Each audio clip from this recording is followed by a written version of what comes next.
you're just going to take it out from the fridge, okay? You're just going to... It's just going to come out like that?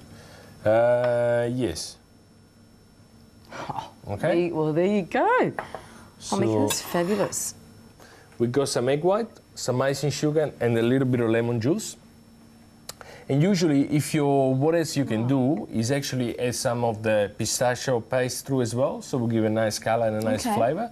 Pistachio. Can we buy pistachio paste? To specialized pastry shop, yes, you can. Yes, okay. Okay. So once you got something like this, what you do, you just go around and you're going to brush this on top. Doesn't have to be. Doesn't matter if it's going to not to be really beaten properly, because it's just going to go around, and you see it's going to dry up really quickly. So Michele, once the cassata is refrigerated, does that sort of become like a firm crust on the outside, or is it just soak into the sponge? No, it's becoming a little crust outside. A little crust. And it's going to be, of course, a lot of flavor, because there's a lot of sugar here as well. Lemon juice in it as well. Wow. And now, Michele, you know how the word cassata comes from the Arabic word of quasat. Now, that actually refers to the conical shape of cassata, doesn't it? yes, that's what it means. Okay. So this is not a traditional shape, but obviously the best way to make it at home. See, there's a lot of Arab influences in cooking. Also, sorbeto comes from an Arab word as well. Sharbat, I think that's right. That's exactly right. You know that the Arabs used to get the snow from the bottom of Mount Etna, and then they'd add like flavourings. So that's how sorbeto actually started its life. Okay, so now the cake is done. Yes. We put it again for half an hour in the fridge, so to get a nice color. And what you do with this fruit, you have to garnish the cassata with this fruit. Of course, if we have some pistachio here, half of it could be green, and maybe we can use some other coloring too. There will be different color. You slice all this fruit really, really thin, from the slice or any way. Oh, wow. And then what you do, you just start garnishing the cake, or the cassata in this case, with different fruit, of course.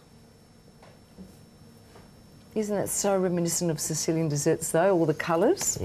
Yeah. Because they've got like a real tropical sort of countryside, hasn't Sicily got, in terms of like its fruit trees and palm trees? There you go, got that. And if you're using almond paste, apparently the traditional colour is green, Michele. Probably, yeah. It's just not really easy to find, that's the only thing. Okay. And so you just garnish this as well. Beautiful. That's really up to you know, whatever you got, or whatever you really feel like as well. Oh, wow. You've done this before, Michele? A couple of times. And then what else you can do? You can just, you know, do some flowers. You know, to garnish the top like this. Bello.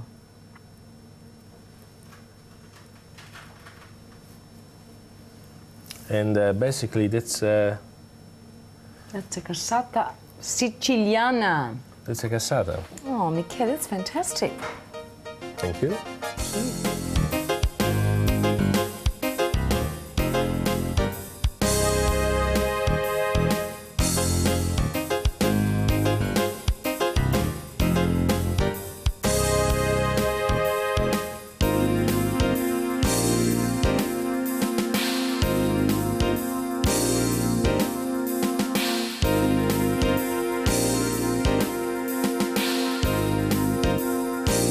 Is a panettone, and what we're going to do, just an easy way, you just fill it up with some gelato. So sometimes, you know, you want to get a nice panettone, you don't even know what you want.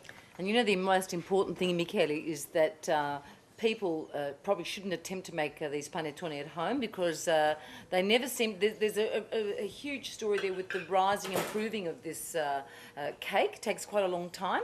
So we've left it to our wonderful friends at Bizzetto here in Melbourne, in High Street, Northcote, and they have kindly given us some beautiful panettone. Now, they're going to be destroyed if they see you attacking it like you are. It's very important that you taste it. Yeah, give me some. Yeah. Give it to me. They've gone to all this work to make this perfect shape, and what have you done? You've destroyed it.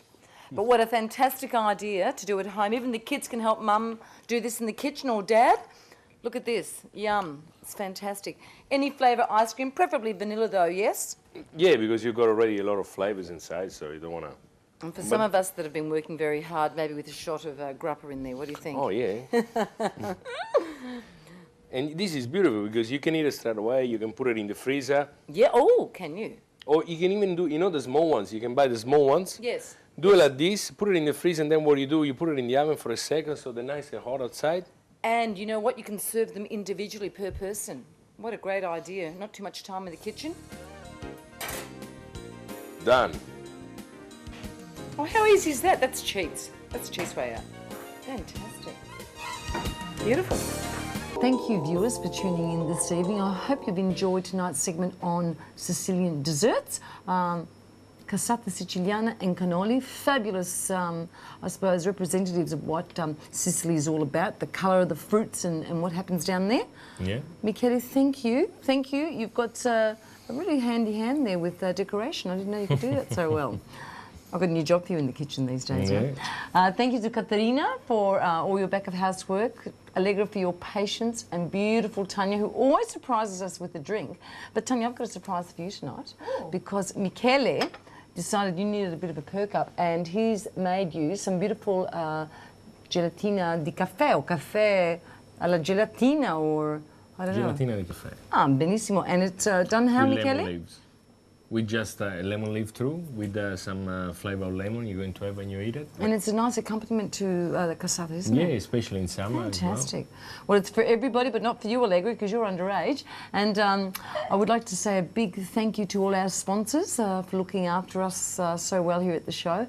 And look forward to seeing all of you next week, where we're travelling to another part of Italy and bringing you some of their regional cuisine. Buonasera, and thank you for tuning in.